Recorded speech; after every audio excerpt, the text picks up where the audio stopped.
Opa, bom, eu descobri uma onde até mesmo as almas dos alunos são ranqueadas, se liga só. Ideia, a essência da alma. Depois de muito tentar, os humanos finalmente conseguiram manifestar sua ideia, cada um com a sua própria característica, como manifestação de espadas ou até mesmo fazer tijolos na base da terra. O maluco tem a alma de um pedreiro. Conforme a humanidade evoluiu nas suas ideias, começaram a aparecer ranks, ou seja, a partir desse ponto que a alma da pessoa era classificada, começaram a surgir diversos tipos de preconceitos, como por exemplo, alguém que era do ranking B ou superior, normalmente evitaria de ser amigo de pessoas de rank E e F. Eles destruíam amizades sem ao menos pestanejar. No fim das contas, as pessoas foram rotuladas. Depois disso, os degenerados acabaram por se tornar ferramentas usadas para melhorar o status do país, colocando aqueles que tinham mais valor de alma nas linhas de frente da guerra. E essa é uma escola que fez isso. Dentro dessa escola, a obra nos mostra um conjunto de alunos jogando algo que não dá pra entender muito bem se é futebol ou sei lá o que. Eu só sei que do nada todos ali começaram a tirar X1 e quase que alguns dos guris vão de base. E agora a obra finalmente nos apresenta o nosso protagonista, o Cleitinho da Bandeirola, que não sabe muito bem o que fazer no meio dessa briga, o maluco só tá arbitrando, tanto que até mesmo figuras esquentadinhas chamam ele de inútil. E ainda fala que o Cleitinho vai ser macetado depois que essa luta acabar. E dito e feito, os malucos meteram uma voadora na boca do estômago dele, e o prota já foi direto pro chão. Porra, eu esperava mais, hein? Esse protagonista parece ser um daqueles que menos apanha, ou o cara só tomou uma e acabou? Será que essa nova geração de figurantes ficou meio preguiçosa? Esse figuras, ele ficou até incrédulo pela coragem que eles tiveram de se unir com esse inútil igual o prota, dizendo quão azarados eles são por isso. Mas meio que o Cleitinho, ele é o último na colocação do ranking de poder da escola. Ele é literalmente o mais fraco dos fracos. Sabe quando você tá lá no fundo do poço e cava mais 5 poços abaixo? Então o Cleitinho tá lá pra te complementar. E assim que o prota confirma que ele realmente é o rank F do rolê, o vermelhão fica puto por saber o óbvio. Então dá-lhe soco pra cima do Cleitinho. Mas ele não contava que o Cleitinho era mestre nas artes das esquivas e escapa facilmente do primeiro soco dele, dizendo que ele é jovem demais pra morrer. E meu amigo, se liga no amassado que o vermelhão deixou na porta do armário, que foi onde ele acertou. Se isso pega nos olhos, se pá, não sobraria nem crânio. E se as coisas continuarem como estão, nesse ritmo provavelmente o prota vai passar o dia inteiro apanhando até da hora do intervalo. Então dá-lhe sebo nas canelas. Até porque mesmo o mais fraco tem que ser bom em alguma coisa, é claro. Mas aí que tá, os malucos também é bem rápido por sinal, e rapidamente cercam o Cleitão. E todos ali ao redor tinham se unido pra bater nele só porque ele era um rank F. Carai, Alec. E quando eles estavam pra finalizar o prota por terem perdido o jogo, que ele ao menos participou, já que o mesmo era um árbitro e não um jogador, o professor entra na sala salvando o dia. E esse professor vem todo animado trazendo a notícia que finalmente a escola foi reconhecida pelo governo por ser uma escola capaz. Ou seja, a escola acaba de se tornar um campo de treinamento de soldados para teste militar. Em resumo, todos ali vão receber ranks baseados em suas habilidades individuais, fazendo com que todos ali sejam companheiros de batalhão. E meio que metade da sala ali se tornou o 10º pelotão. Então o prota levanta sua mão e pergunta ao professor sobre a opção dele não querer fazer parte disso. E o professor fala que simplesmente o aluno vai ser transferido sem mais nem menos. O professor até fala pro Cleitinho pra ele ter cuidado com suas escolhas, já que essa oportunidade é bem importante pra ele por sinal. Daí o professor tira de sua caixa vários braceletes de patente para os alunos que foram reconhecidos. E bom, dentre todos os ranks, apenas um aluno não foi reconhecido e não recebeu um distintivo, que seria o próprio Cleitão. Ou seja, agora ele vai ser o único que vai começar um treinamento para se tornar um soldado. O Cleitinho literalmente ficou abaixo de todo mundo na cadeia alimentar da escola. Depois da aula, seu professor chama para discutir sobre seu futuro. E ele diz que talvez seja melhor para o Cleitone se transferir para outra escola, já que atualmente está bem difícil para o nosso protagonista devido à transição de escola comum para uma escola militar. O prota até diz ao professor que ele ainda deve levar em consideração seu potencial escondido, mas né, isso meio que pareceu uma piada pro professor, que é realmente uma verdade. O foda é que essa foi a primeira vez que o professor realmente olhou na cara do protagonista, e essa foi a vez que ele olhou justamente pra rir da cara dele. Ou seja, provavelmente ele tem plena ciência que o prota sofre bullying, mas ele não faz nada pra parar. E ele ainda pensa que o prota vai desistir depois de ser espancado praticamente todos os dias. Mas ele não contava que esse protagonista tem sangue de masoquista e ele não desiste tão fácil assim das coisas. E esse momento é um momento bem importante pra obra, onde o Cleitinho pergunta ao professor se ele acha que existe rank pras almas. E o professor rindo responde que com certeza existe. Mas o prota olha com seu olhar pescotapa das ideias e responde pro professor que talvez as coisas não sejam exatamente assim da forma que ele tá pensando. De volta à sala de aula, a sala é dividida em 2 pelotões, um com 10 pessoas e outro com 11. O foda é que mesmo que o protagonista seja encaixado em um dos pelotões, e foi por acaso o do lourinho da camisa vermelha, que convenientemente não quer ver ele nem pintado de ouro no seu pelotão. E já que o lourinho está se achando em muito o rei da cocada preta, o professor literalmente coloca o esquadrão do lourinho pra lutar contra os carinha do 3º ano, sendo que eles são do início do 2º ano, ou seja, isso vai dar ruim pra caralho, e não vai ser nada fácil por sinal. E com isso faz com que o lourinho fique ainda mais puto com o Cleitinho, já que mesmo com os mais fortes da turma, seria difícil vencer o 3º ano. Ele tá puto que o prota tava ocupando um lugar que provavelmente seria de outra pessoa, que poderia estar ali sendo mais forte que o prota. Mas aí que tal, o esquadrão do lourinho já tem um a mais, mais, que seria o próprio protagonista. Então por que caralhos ele tá reclamando? O maluco tá claramente com a vantagem.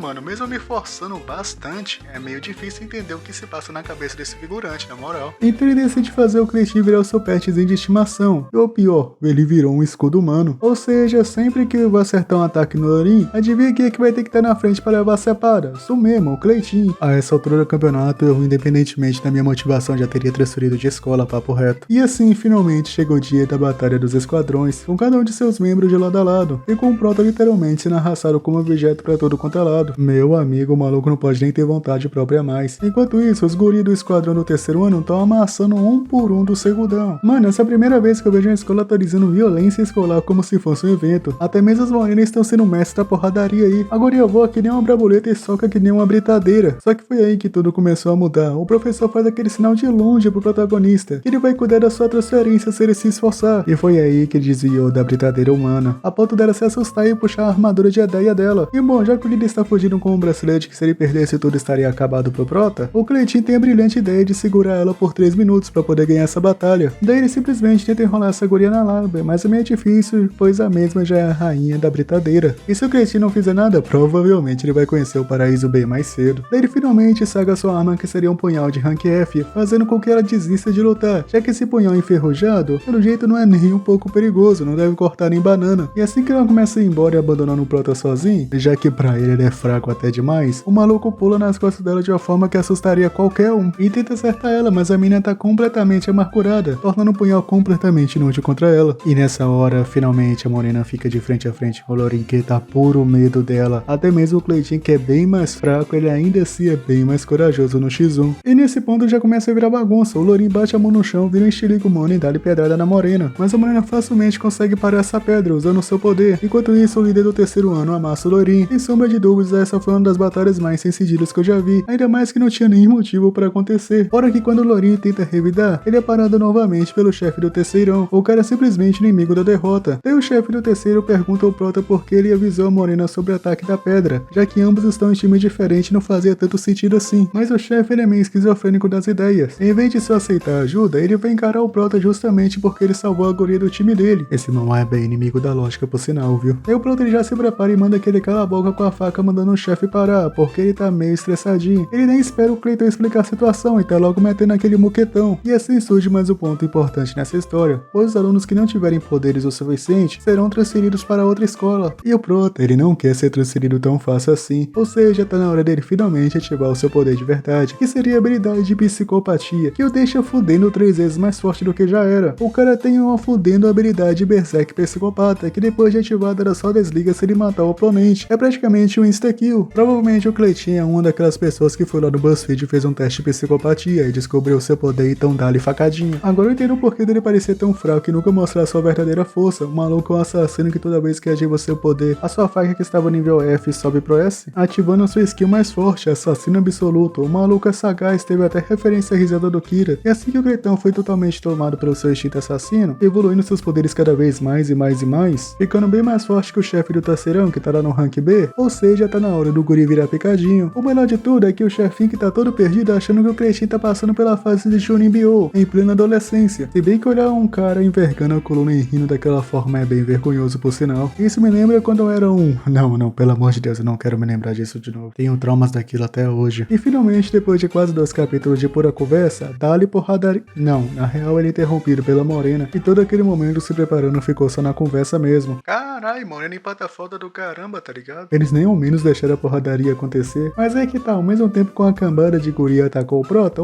conseguiu empatar a foda dos poderosos. Ele conseguiu contra-atacar todo mundo antes mesmo de conseguir cair no chão. Agora, como caralho ninguém se machucou e não derramou nenhuma gota de sangue, mesmo levando facada do protagonista? Provavelmente o Cleitinho deve ter pesquisado faquinha assassina na Shopee, comprada mais barata. E patrocina a Shopee! Depois da luta, eles percebem que o Prota literalmente quebrou todas as armas de alma enquanto contra-atacava. O maluco é simplesmente intancável. Ele é praticamente o carro flex metade álcool, metade gasosa, mas no caso dele é metade poderosidade, metade prostitude. Enquanto isso tudo acontecia, o chefinho faz aquela pose de fodão dizendo que ele vai terminar o duelo deles depois, e ainda diz pro Cleitão se preparar. Meu amigo, esse cara quer mesmo lutar contra um pescotapa broxa. E eu não recomendaria isso não, vai que ele, né, se transforma em um broxa anônimo sustentado pelos pais. Um tempo mais tarde, com o Prota na sala de aula, o Amarelinho vem revoltado pra fazer o Cleitinho de capacho novamente, mandando o protagonista fazer o seu dever, porque não vale tão bem diferenciado. E o negócio de fazer dever não é com ele, tá ligado? O maluco só quer sombra e água preta, vivendo que nem o João Sorrisão só balangando de um lado pro outro. E de volta ao professor, ele diz que esse é o último dia de aplicação para algum clube, para poder ganhar aquela notinha extra. E todos os clubes ali disponíveis só estão relacionados ao uso militar, ou seja, tudo literalmente virou um treinamento militar. E para completar, para poder entrar em um clube desse, a pessoa tem que ter uma pontuação mínima de alma, então quer dizer que fodeu de vez. No outro dia de manhã, o Prota é posto para fazer estágio em autoescola. E como caralho os alunos fazem estágio em autoescola? Será que nesse país tem direito à carteira assinada? Pois essa é a primeira vez que eu vejo um estagiário estudantil. Se for assim, eu realmente quero voltar a ser adolescente. E como já era de se esperar, os guris estão literalmente gastando ele novamente, pelo fato da sua ideia ter uma adaga. E tá eu aqui comprando faca do CS que nem um doente na Shopee. Se eles estão gastando esse guri, imagina o que fariam comigo. Ainda bem que eu não sou esse cara. Pelo que dá a compreender, o Prota vai fazer um estágio de trabalho com uniforme escolar. O maluco tá dando uma geral na escola, é o famoso protagonista dono de casa. Mas vai falar tu se é só eu que passaria um pano pra esse Prota. Depois da luta contra o terceiro ano, a imagem do Prota começou a melhorar em meio a todos os alunos. E mesmo que claramente ele não sendo mais zoado igual antes, ele ainda continua passando pelos mesmos problemas, já que a maioria dos alunos resolveu empurrar todas as tarefas possíveis pra ele. Os caras simplesmente começaram a abusar da boa vontade do Prota, e o Prota fica cada vez mais triste quanto a isso, tanto por isso quanto pelo fato de ser meio difícil aceitar algum tipo de rank F igual a ele, nos grupos da escola, é claro. Já que isso claramente não tá parecendo mais uma lista de clubes, sim um lugar pra fazer conexões pessoais, ou seja, existe apenas um clube em toda essa lista sem um poder mínimo requerido pra poder entrar, que seria o grupo HT. E o que isso significa? Já que é simplesmente o clube de treinamento físico, então provavelmente não são muitas pessoas que vão conseguir se juntar, então esse seria o lugar perfeito pra quem sofre bullying passar por muito menos problemas. E quando ele chega à entrada do clube, ele percebe que tem uma imensa fila de alunos que querem entrar. E bom, o que acontece é que justamente o carinha que é mais famoso nessa escola, que é o chefinho do terceiro ano, ele é o dono desse clube, por isso metade da escola tá ali querendo entrar. E já que tanto ele quanto o Prota tem um relacionamento um pouco mais apimentado que o normal, pois o Prota quase degolou ele com sua faquinha enferrujada, ou seja, acabou que o Prota foi arrastado pra fazer o teste do chefinho, já que o próprio chefinho nem ao menos deixa ele tentar fugir. O engraçado é que ele é o único cara ali que não faz bullying com o Cleitinho. É, rapaz, Cleitinho superações. Provavelmente esse aí deve estar exalando sorrisos. E bom, mano, esse clube é basicamente um clube de aptidão física sem poderes de alma. E quem conseguir fazer toda a sequência de séries que o chefinho passa, vai conseguir adentrar esse clube, que seria 30 burpees, 30 flexões e 30 agachamentos. E se o cara conseguir fazer 10 séries dessa, a pessoa passa. E dada essa quantidade de exercício surreal, o primeiro ano inteiro foi eliminado e ninguém conseguiu. Também, né, manter 300 de cada um, nem mesmo os rasos da academia faria isso tão facilmente. Esse cara é meio monstro das ideias. Então chegou a vez do segundo ano, o Prota é empurrado pra ir na frente, já que ninguém quer passar vergonha antes do pior aluno da escola. O Prota até pergunta se o chefinho é algum tipo de máquina, pois todas as vezes que os alunos começam a fazer os exercícios de aplicação, o chefinho tá lá acompanhando fazendo as mesmas séries que eles. E ele diz ao Prota que isso não é algo que ele deveria estar dizendo, e se concentrar no exercício. E mesmo com o Prota fazendo uma puta cara de cansaço e desgosto, ele simplesmente estava acompanhando o chefinho. Mesmo que pareça que ele vai desabar a qualquer momento, o cara é fora de maneira nada convencional. E do nada os dois malucos começam a se transformar em saiyajins enquanto fazem agachamento. Tá aí um bagulho bem fora da curva. Sendo o Prota o único aluno dentro de todos o segundo ano que conseguiu passar. Mas aí que tal, o Cleitinho não queria nem ao menos entrar nesse clube. E mesmo que o Prota tente meter o pé nesse clube, meio que não dá mais, já que o próprio chefinho não tá nem mais ouvindo o que ele tá falando. O cara tá imerso em pensamentos sobre o quão bom é ter mais um membro do clube, já que ele é o único membro há mais de um ano, tá ligado? Pelo visto, essa história é do tipo que tem todo tipo de psicopatas. Tanto que o Prota não quer nem mais voltar ao clube, o menino tá mais traumatizado que cego dançando Blake e tiroteio. Isso fez com que todos na sala ficassem perguntando quase o tempo inteiro que como caralhos o Prota fez pra entrar nesse clube, já que pra eles a palavra esforço parece algo bem fora da curva. Mas na realidade, o Cleitinho começa até a pensar em quebrar o próprio braço pra não poder ir mais nesse lugar traumatizante. O cara é realmente inimigo do Shape. E com isso surge do além uma guria chamando pelo Prota e entrega ele um crachá de patente, ou seja, o Brabudinho finalmente virou um soldado e agora ele não sofrerá mais tanto bullying igual a antes, confia. E essa guria na realidade é uma nova transferida e vai fazer parte do segundo pelotão. Caramba, moleque, o pelotão que já tinha 11 alunos agora vai ter mais um, ou seja, vai ter 12? Esse aí só tem vantagens. E quando o Cleitinho já estava pra se despedir dela pra resolver uns problemas pessoais, ela o puxa pela mochila e diz pra ele esperar, já que ela quer um guia pra lhe mostrar a escola. Na moral, mano, os caras dessa obra amam se impor, viu? Está até parecendo aquela cena de romance dos animes. O Prota até tenta se esquivar dessa situação, dizendo pra ela pedir outra pessoa. Mas a guria, ela é sagaz, ela quer o quarto zói, então ela diz que ela só se sente confortável estando ao lado dele. Rapaz, será que eu vejo aí uma futura casada? Os caras se conhecem há menos de 2 minutos e já tá assim? Ela pede ao Prota pra levá-la até o chefinho do terceiro ano, que é exatamente pra onde o Cleitinho estava indo agora. E adivinha quem aparece atrás dele pra encurtar o caminho? O próprio chefinho. E do nada começa uma puta treta entre os dois, já que eles têm o mesmo nível de força. E ela está no segundo ano e ele no no terceiro. Então por algum motivo faz ela não ter nenhum pingo de respeito por ele. E pelo que dá a entender, a família dessa guria arrumou um casamento com o chefinho. E essa guria só foi até lá pra arrumar treta com o cara, pra eles poderem cancelar o casamento. Caramba, Leque, se escalonou muito rápido. E depois disso, pra completar essa situação que já não é nada convencional, ela ainda chama o brother pra sair na frente do cara. Isso foi de 0 a 100 muito rápido mesmo. Só não foi mais rápido que eu fiz desse vídeo. Valeu, falou e fui!